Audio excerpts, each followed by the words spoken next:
احساس والا رسول میں نے تمہیں دیا، احساس والا۔ اور کتنے احساس والے تھے میرے مصطفیٰ،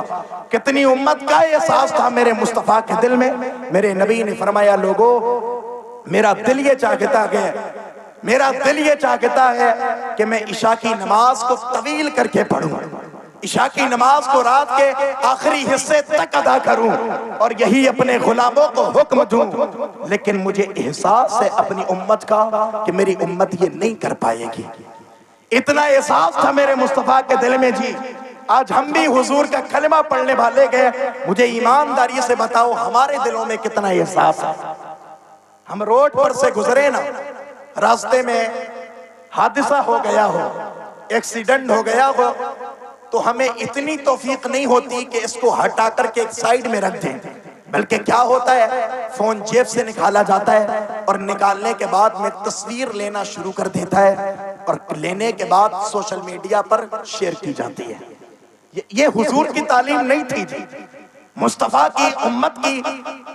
یہ کیسی کیفیت ہو گئی، یہ کیسی سچویشن، یہ مصطفیٰ کی تعلیم نہیں تھی کہ ہمارا بھائی بھی پریشان ہے،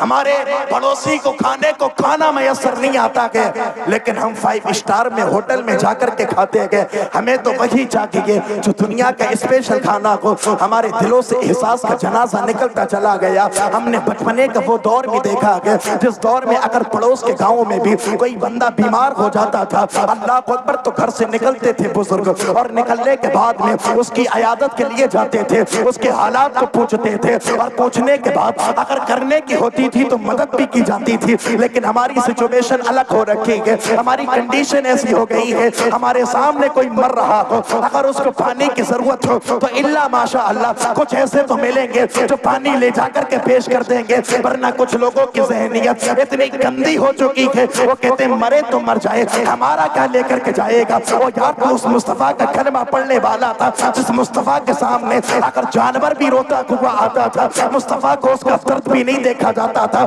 لیکن تیری یہ سچویشن کیسی ہو گئی ہے، تیری یہ کنڈیشن کیسی ہو گئی ہے، تم سے تو بھلے تھے وہ مسلمان جو اپنے عزیزوں کا خیال رکھتے تھے، جو انسانوں کا نہیں بلکہ جانوروں کا تک خیال رکھتے تھے۔ تمہیں پتا نہیں کہ اللہ اکبر دنیا کہاں سے کہاں پہنچ گئی ہے، اللہ اکبر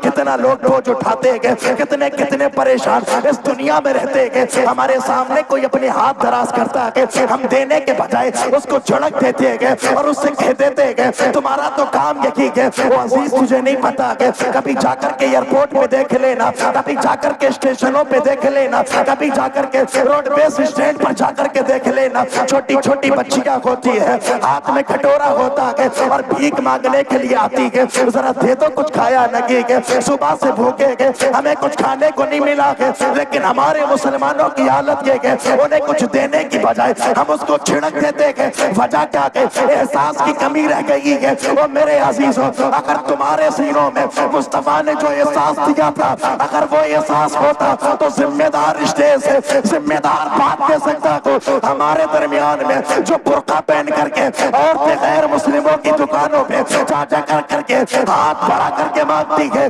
اگر ہمارے دلوں میں احساس کی دولت ہوتی تو ایک بہن بھی کسی غیر کے دروازے پر جا کر کے اپنا ہاتھوں کو نہیں پھیلاتی نظر آ رہی، ایک بھی نہیں آتی۔ لیکن وجہ یہی ہے کہ احساس ہمارے دلوں سے ختم ہو گیا۔ میں کڑوی بات کہنے لگا ہوں، سچی بات کر رہا ہوں، آپ کو برا تو لگے گا اور لگے تو لگتی رہے، کیا کریں گے آپ، دوبارہ نہیں بلائیں گے، بس یہی ہوگا۔ لیکن ہمارا کام ہے، ہم آپ کو بتائیں گے دین کی بات، اس لیے کہ اب رسول پاک آ کر کے آپ کو نہیں بتائیں گے کہ دین کیا ہے۔ میرے نبی نے تو پہلے ہی فرما دیا انا خاتم النبیین لا نبی بعدی، میں اللہ کا آخری پیغمبر ہوں اور میرے اوپر نبوت کا دروازہ بند کر دیا گیا۔ صحابہ نے کہا تھا یا رسول اللہ پھر دین کی بات کون بتائے گا، فتنے اٹھیں گے، قوم بھیگے گی، کون بتائے گا۔ میرے نبی نے فرمایا تھا، میرے نبی نے فرمایا لوگوں جب لوگ بھیگیں گے، جب فتنے اٹھیں گے، اس قوم کی باغ ڈور سنبھالنے کے لیے میری امت کے علماء میدان میں آئیں گے۔